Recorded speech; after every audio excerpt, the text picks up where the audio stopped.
Hello and welcome back to Sunless Sunday, where we sail the Sunless Sea with me, Bardon, and Lady Sakura. Okay, so what I've decided to do is I'm not going to buy the sack of drop-in coffee beans just yet. We're going to do that at another time when our goal is to go to the Cane. Whereas now our goal really isn't to go there. So instead what we're going to do is we're going to resupply our fuel and our supplies as much as we can.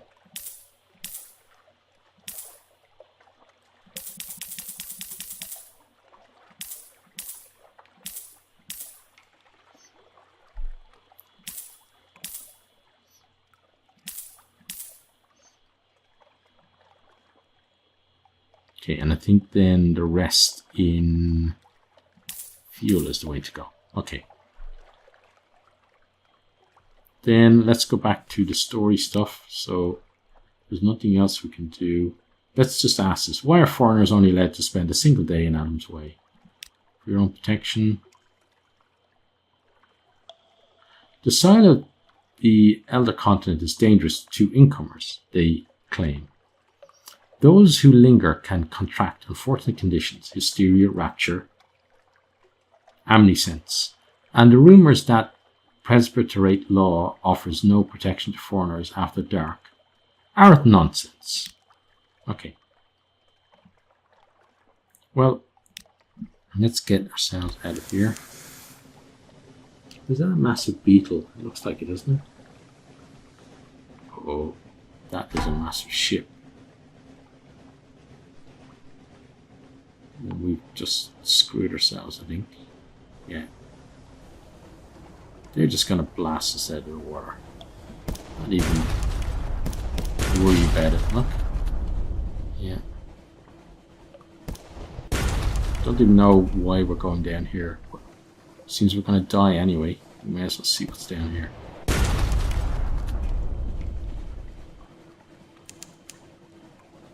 Okay, there's blood in the water. Well, they talked about, didn't they, that the blood was coming from the mountain or something. Dark Griffin Straits. Okay. Shipwreck. Okay, so this actually kills us. Right, so that's nice to know. Let's load back to the autosave then. And continue. That worked? Oh. Hit it there. Okay.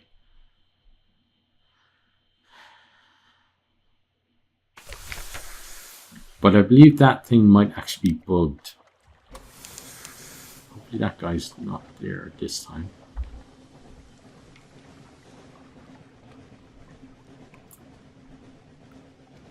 That one down below, because I think it's supposed to, I read somewhere about it, I think it's supposed to reduce your hull to 1.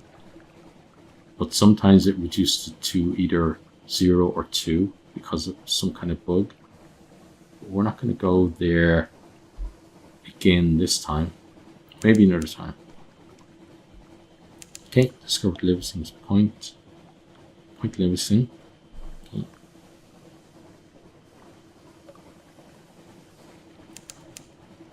Dr. Livingston, I presume. Maybe not.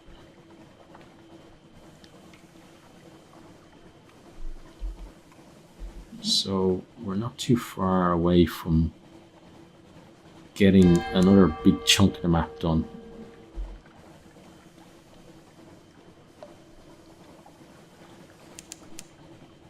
Okay, no islands. We'll continue searching now.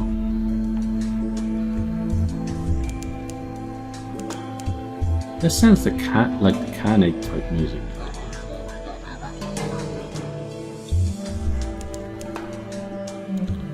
Varkas is some distance to the southeast.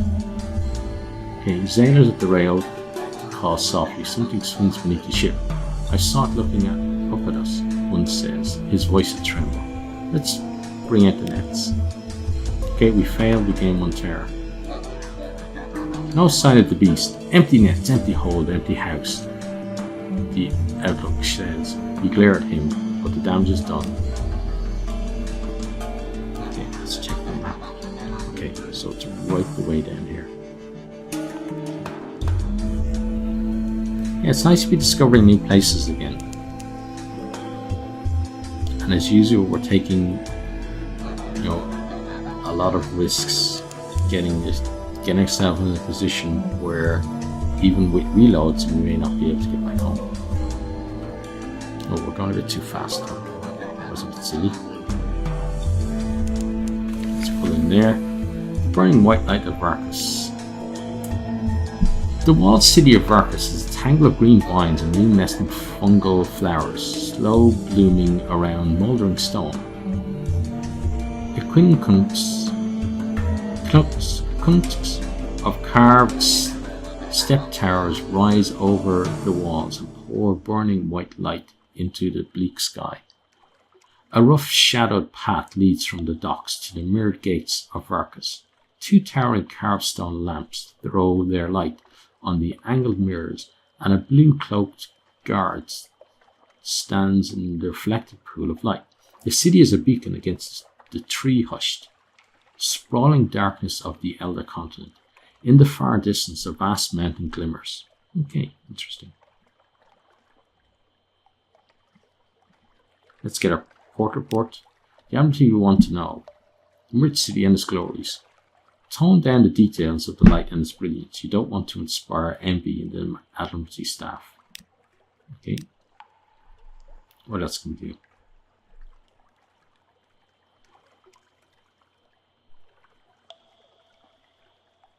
Let's see what this does. Tell the guard we wish to enter. She makes a mark in her ledger before ringing a brass bell. The mirrors of the gates rearranged to give you space to pass, but never once allow shadow to touch the guard. Our ways are not yours, Tamas. Remember that, and walk in the light of Mihir. Okay. The firekeeper.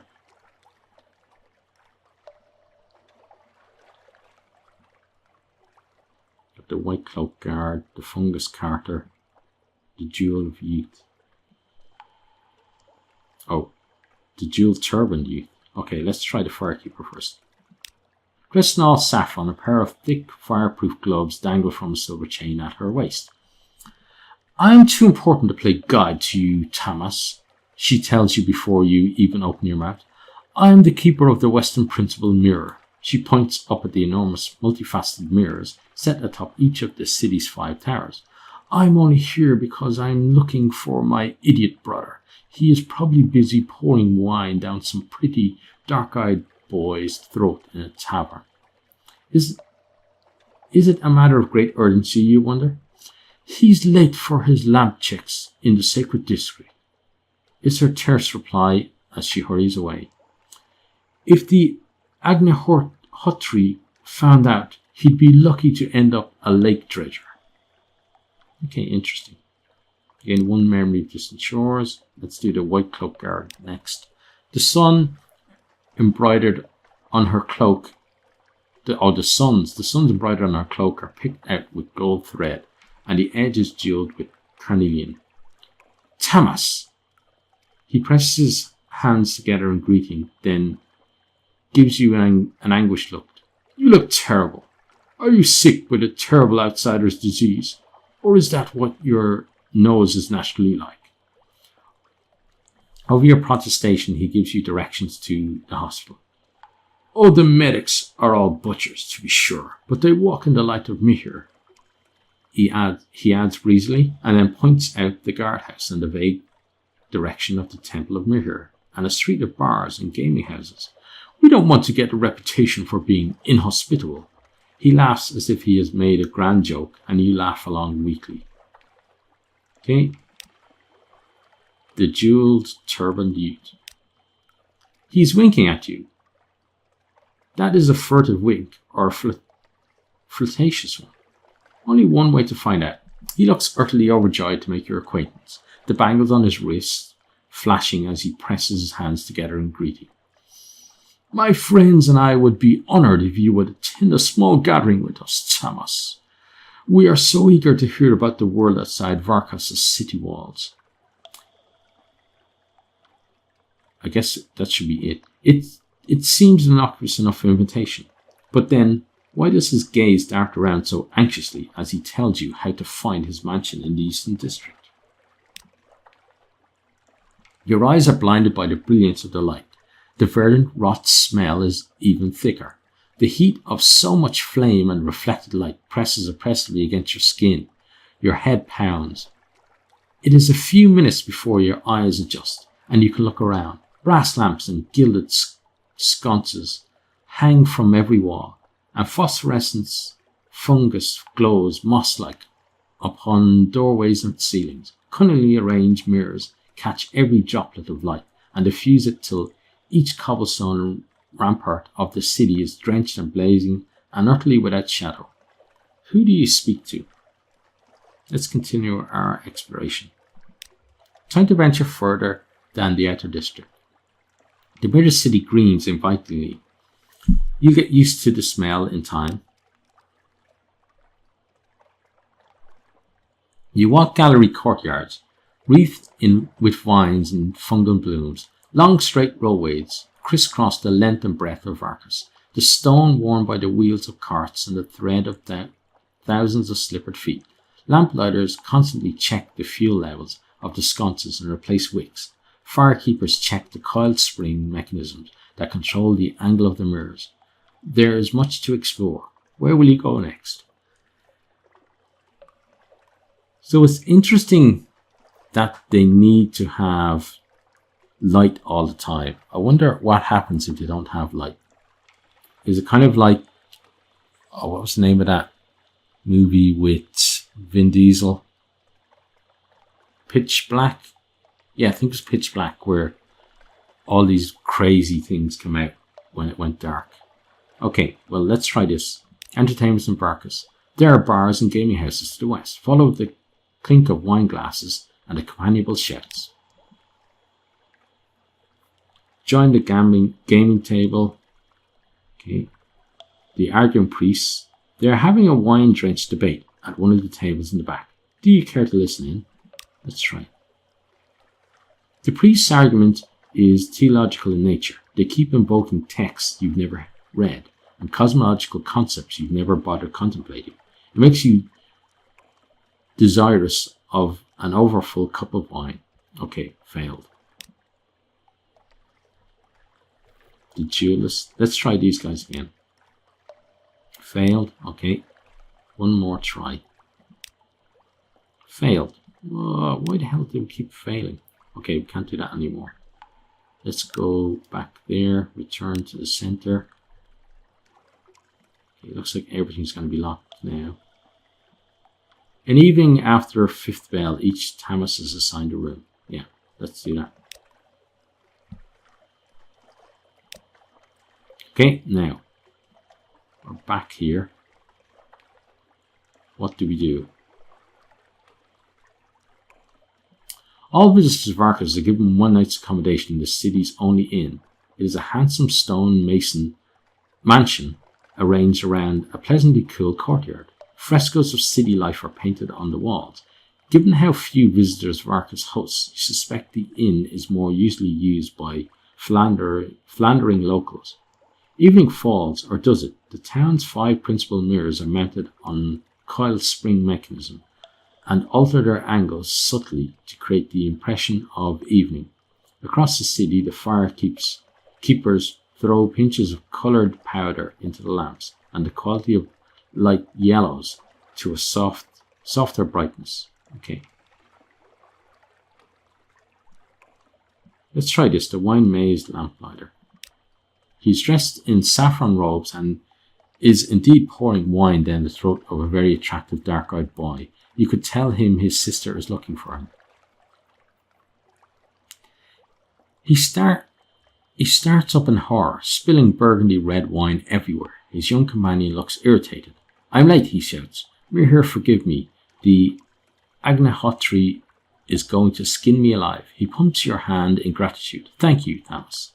I won't forget this. Here, take my arc jewels." Okay, so we get 3 artifacts. Cool. So we only need one more of them now.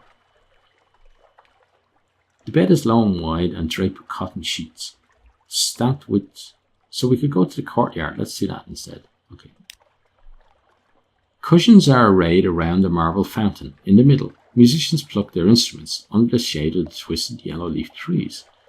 Their songs are curiously prosaic, the lyrics more like a biographical report than a poetic invention. You listen to a lake dredger's waterlogged, lotus-rooted dirge. You sway to the slow, steady ballad of the fungus collectors and join in the lamplighters' quick-footed dance, which mimics their evening rounds. The evening finishes with the Song of the Mirror, which is sung to the accompaniment of stringed instruments and drums and polished glass prisms, which split the white light into rainbows in counterpoint to the notes. Cool. We lost 2 terror. Okay, and we got 3 memories of distant shore. This is pretty nice. Okay. We shall sleep. The bed is low and wide and draped with cotton sheets, stamped with vegetable dye patterns in muted greens and blues. You fall into sleep easily, despite the bright light, but your dreams are full of whispering, glittering smokes, mirror vapors that coil into reflection warping shapes.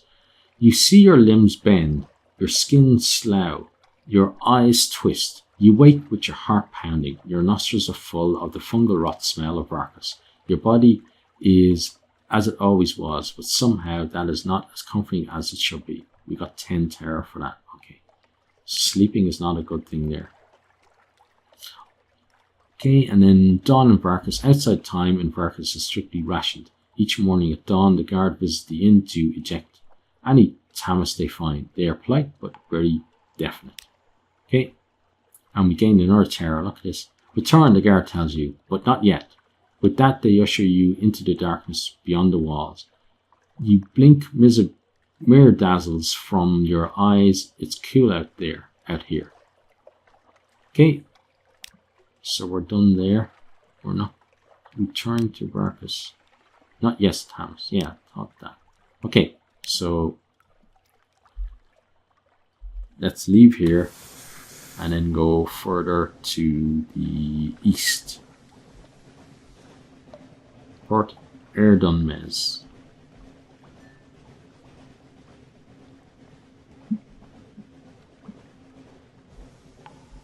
Okay, well, this has certainly been an interesting voyage.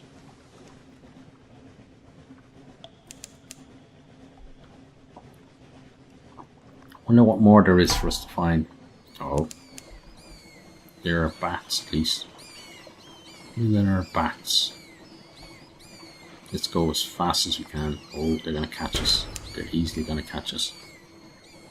They did 18 damage. And they took 2 supplies. What?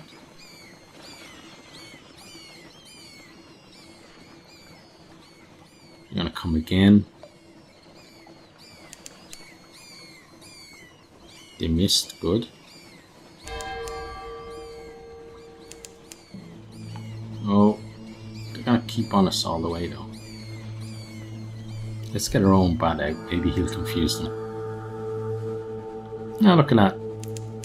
He made him go away. I don't think he did, but we'll pretend he did. Or at least he'll pretend he did. We went to the sea of statues.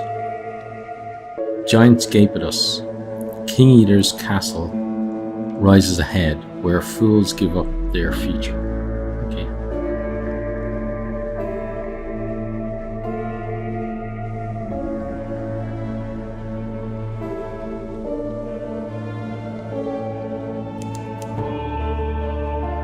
And the nice music is back. It's been a long while since we heard this. Okay, discovered Banning Bluff.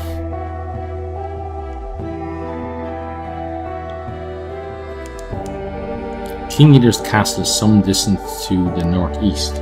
Okay. So I guess that's the next place to go to. Because if there was something over there, I'm sure we would have discovered it.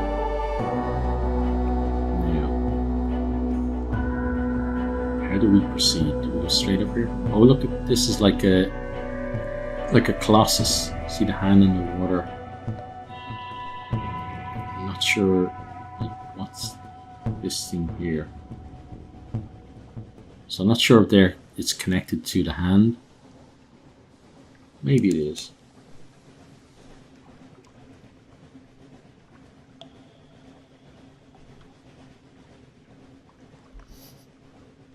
Okay, so we've got to go around here.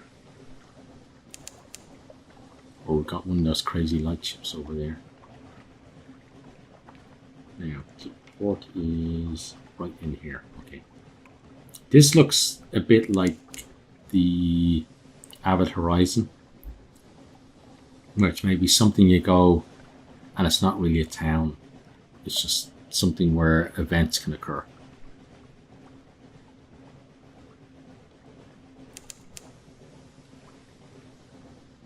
Did we actually get a port report at that last place? I'm not sure if we did.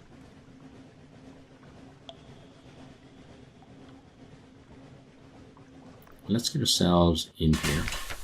Okay, King Lear's castle. An old veracity lives here, in the far reaches of the sea. The priests are long gone, but sacrifices are still made. Perhaps you've come here to make a sacrifice. Perhaps the sacrifice is you. Stand at the altar with the gnomic Gallivant. He has powdered one of his rubies and is sprinkling it into a vial of wine. It is time, my lady. Sixth witness. A woman in rags stands on the battlement staring to the east. I want to eat your crew. What? Okay, let's compile a port report. Silence, desolation, the sense of an impending and terrible mistake. Everything is horrible. It's not really an appropriate title for a formal report, is it? Let's find something a little more clinical. Okay.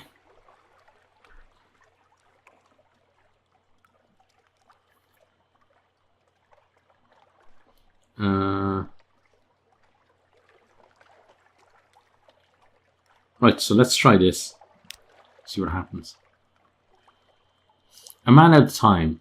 He downs the vial and begs your pardon. Before you can ask for what, he's bent double in a violent coughing fit. You kneel beside him. His eyes are wide but unseen, his limbs trembling. He retches. His teeth are stained vivid red. Master Bardon, he croaks. It is done. The College of Mortality is one less.